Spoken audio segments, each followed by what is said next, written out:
অন্তর্বর্তীকালীন সরকার গঠনের পর পথে ঘাটে বাজারে চাঁদাবাজদের দৌরাত্ম্য না থাকায় জনমনে ফিরেছে স্বস্তি। আর রাজধানীর কাঁচা বাজারগুলোতে বেড়েছে ক্রেতা সমাগমও। বেশ কিছু পণ্যের দাম কমলেও গত সপ্তাহের দামেই বিক্রি হচ্ছে আদা, রসুন, পেঁয়াজ সহ অন্যান্য পণ্য। তবে ডিম ও মুরগির মাংসের দাম কিছুটা কমেছে। আবার প্রকারভেদে দাম বেড়েছে কিছু মাছের। বাইরে ইন্ডিকেট করতো, বাইরেতে মাল আসতে প্রত্যেক গাড়িতে 10,000 20,000 করে ওখানে দিয়ে আসতো, 50,000 দিয়ে আসতো। ওইটা মালের উপর পড়তো, তখন আমাদের কাছ থেকে ওই মালের রেট বেশি নিত।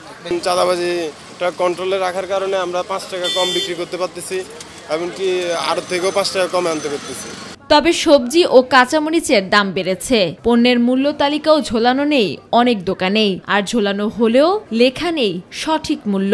আমার থেকে যদি তারা 54 টাকা বা 52 টাকা কিনে নেয়, ওই বেটার অবশ্যই নিয়ে 60 টাকা বেচবো। বাজার যদি নিয়ন্ত্রণে আসতে হয় আপনি গোড়াতে যেতে হবে, কারণ ওখানে যদি দাম কম পাই আমরা এখানে কম ছাড়তে পারবো। বাজারে চাঁদাবাজি বন্ধ ও নিত্যপণ্যের যৌক্তিক দর নিশ্চিত করতে তদারকি আরো বাড়াতে অন্তর্বর্তী সরকারকে কঠোর হতে হবে জানান ভোক্তারা।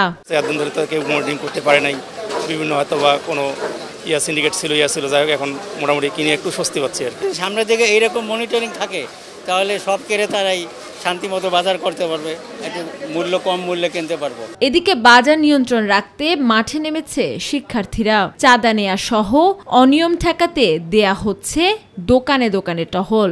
এখন আপাতত প্রতারণা করছে না, আমাদেরকে বলেছে যে আমরা আগে যা করেছি এখন করব না। প্রতিটা থানায়, প্রতিটা পাড়ায়, প্রতিটা মহল্লায়, প্রতিটা জেলায়, প্রতিটা উপজেলায় আমাদের স্টুডেন্টরা আছে। সো এখানে অনিয়মের কোনো ঘাটতি অনিয়ম নেই। আমেনা হীরা, মাই টিভি, ঢাকা।